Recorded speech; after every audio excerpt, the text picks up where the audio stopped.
मला आळस आवडतो. प्रचंड आवडतो. गिव्हन अ चॉईस मी काही करणार नाही आणि मज्जेत असेन, मी आनंदात असेन. काही न करता आनंदात राहायला शिकलेलो आहे मी. आणि खूपच कप्पदार्थ माणूस आहे मी. काय म्हणजे कुठे सिरियसली घेत बसतो. आणि म्हणजे आता तो त्या व्यवसायात आहे म्हणून तुम्ही मला बोलवता, नाही तर तुम्ही मला बोलवलं नसतं. कारण मी काही माझं माझं म्हणून काहीतरी असा डांगोरा पिटत राहत नाही. मी असं ओरडत माझी बोरं विकत बसलेलो नाही. मला नाही वाटत त्याच्यात तथ्य. पण म्हणून मी काही खूप ग्रेट आहे अशातला भाग नाही. मी एक पदार्थ, एक वेगळ्या पद्धतीचा एक वेगळा माणूस आहे. तुम्हाला त्या वेगळेपणामध्ये अप्रूप असलं तर तुम्ही 4 घटका मला बघा, नाही तर सोडून द्या. इतका अरे खरंच आहे. पण ते म्हणजे त्या अर्थानं काय टिकून राहतं इथे. तुम्ही मीपणा कुठपर्यंत करत राहणार आहात आणि कशाचं करणार आहात. काय टिकून राहतं इथे.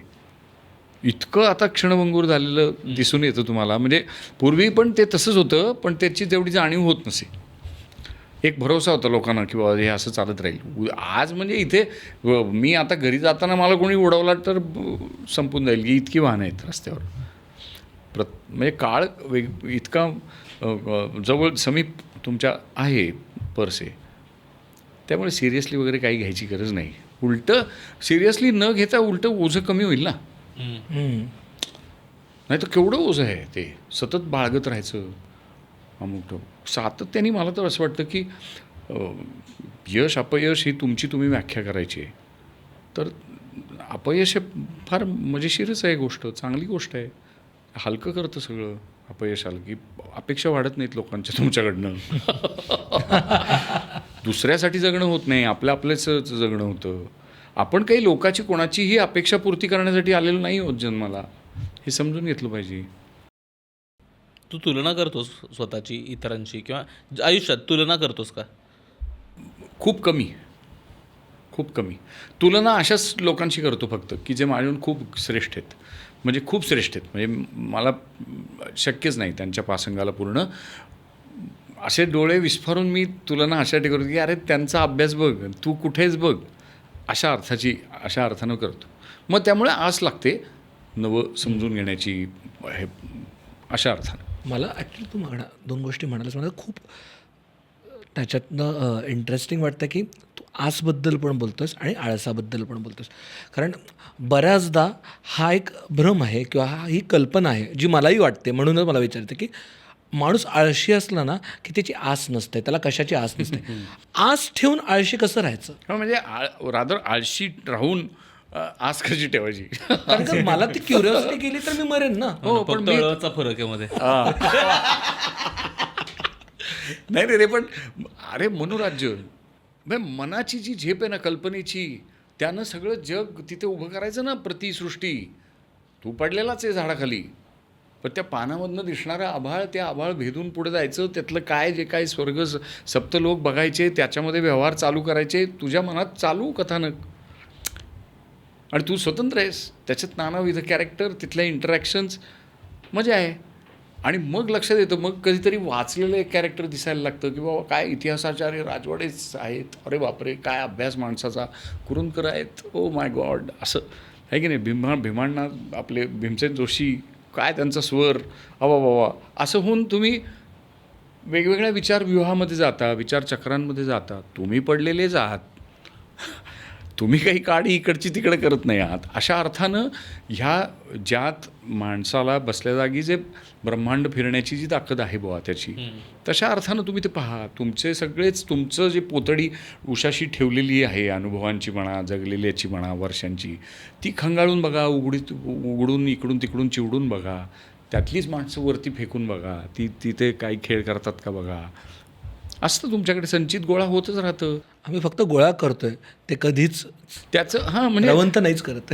रवंथ करणं. रवंथ करायला तुम्हाला स्थिर उभं राहावं लागेल ना. असं आहे. मला तुझी ही अनुभूती आहे ना त्याच्याबद्दलच थोडंसं अजून हे करायचं का. मला एक तुझा एक्सपिरियन्स शेअर करता. तू ठरवतं ठेवायचं कधी. एक दिवस मठाकडेचा प्रयोग होता गोव्याला. त्याच्यावरून येताना तू बसमध्ये म्हणालास मला आता बस चालवायची. आणि तू बस चालव. हे जे ऑफ ट्रॅक जाऊन एक्सपिरियन्स घेण्याची आस आहे ती कुठून येते आणि त्यातनं काय मिळतं. कारण खाज आहे. आज जास्ती योग्य चपकल शब्द आहे अरे काय ते मी तुला म्हणलं ना की असं म्हणजे असं नेमकं चौकोनी कुटुंब असं मला मिळालेलं नसल्यामुळे की शिस्त, त्यामुळे शिस्तीचा प्रचंड अभाव, अतोनात अभाव. जर माझ्यात शिस्त असती ना तर माझं अजून जरा काहीतरी बल असं खूप लोकांना वाटतं. हो. सगळे इथंच आहेत ते. हो, पण शिस्त नाही, सातत्य नाही, शिस्त नाही. आणि त्यामुळे पण नंतर ती पळवाट पण आहे. म्हणजे त्यामुळे काय होतं, शिस्त नाही, सातत्य नाही, त्यामुळे अभ्यास होत नाही. अभ्यासाला शिस्त आणि हे लागतं. मग अभ्यास नाही म्हणल्यानंतर मग जाऊ द्या, मग आता कुठे काय होत बसता, नकोच, अशा अर्थाचा आळस मग तो येतो, अशातला भाग येतो. असो, पण तर त्यामुळे त्या असे उटपटांग गोष्टी करायच्याची खाज तयार होते. हां. आणि दुसरं असं आहे ना की काही वेळा काही गोष्टी केल्यानंतर, करून पाहिल्यानं लक्षात येतं की अरे हेच येते आपल्याला. तसं माझं आहे की अभिनय येतोय, अरे हे शाळेतल्या बाईंनी काम दिलं, त्यांना बक्षीस मिळालं किंवा काय शाबासकी मिळाली, अरे येतंय, असे एक गाठ बसून जाते. तसं ड्रायव्हिंगच्या बाबतीत माझं. त्यामुळे मी आमच्या घरी सांगत असतो की काही काळजी करू नका, नटाचा व्यवसाय बेभरवशाचा असतो, पण माझं ड्रायव्हिंग उत्तम आहे. त्यामुळे ओला उबरचं काही ते घेऊन किंवा आपलं पुणे मुंबई ट्रिपा मारता येतील तोपर्यंत जायचं. आणि अरेच खरंच तो आता चांगलं उत्तम ड्रायव्हिंग आहे तुम्हाला, मला आवडतं आणि प्रचंड आवडतं आनंदाने ड्रायव्हिंग करतो मी. अनेकदा चालकांना बसवतो तू तर हा जो अनुभव सांगतोय, तर ते बसले होते बाजूला चालक. त्यांनी म्हटलं तुम्ही जरा आराम करा, आता मी चालवतो ना. तर असं आहे. तर त्यामुळे मला ह्याबद्दल सगळ्या कष्टकऱ्यांच्या कष्टांबद्दल उत्सुकता आणि ते करून बघण्याची एक मला खोडच म्हणजे आवड आहे. मला आवडतं असं. मी असेही उद्योग केलेले आहेत की हातगाडी चोडून बघितलेली आहे वगैरे. तर हे असं आहे, नांगर चालून बघितलं आहे. आत्ता मला नागराजनी त्याच्या सिनेमामध्ये तो चालवायला लावला तेव्हा फॅफ्या उडाली माझी. पण मी चालवून बघितलेले आहेत.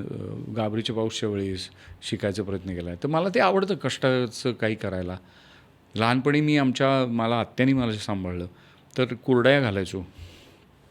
तर मी त्याच्यात एक्सपर्ट झालो होतो. म्हणजे बेस्ट बाल कुरडईपटू अशा अर्थाचा पुरस्कार मला कदाचित मिळाला असता तेव्हा. काय नव्हतं तेव्हा. पण मला शारीरिक कष्टाच्या कामांच्याबद्दल, म्हणजे उदाहरणार्थ ते जे असतात ना, वर जाऊन कैऱ्याच काढून आणतात, अरे नारळ सोडतात ते असं ते करत जातात, असल्या गोष्टीत लय उत्सुकता आहे आपल्याला. होडीच वल्लवतात, ते सुकाणू धरतात बा अशी निवांत, अशी एकदम निवर बसले असतात. आपल्याला तो समुद्र ते हे बघून आपल्याला वाटतं अरे काय, तो निवांत असतो नुसतं असं असं करतो मागे. तर असे सगळे मला भारी वाटतं, हिरो वाटतात अशी लोक. एस टीचे ड्रायव्हर, लहानपणी आता खूप एस टीचा प्रवास करणं झालं, तर ते रातराणीमध्ये रात्र झालेली, सगळे झोपतायत असे आपले कानाला बांधून कुठं काय, आणि हा ड्रायव्हर आपला तो असा डोळे लावून त्या अंधारात असा बरोबर आणि पुन्हा असं करून ते ती शारीर भाषा आणि ती जबाबदारी, अरे ते हिरोच वाटायचा ना तो. तर माझ्या दृष्टीने त्यामुळे ड्रायव्हिंग हे फार जबाबदारीचं काम आहे. आपल्याकडे नेमकं त्यालाच खूप दुय्यम महत्त्व दिलं जातं.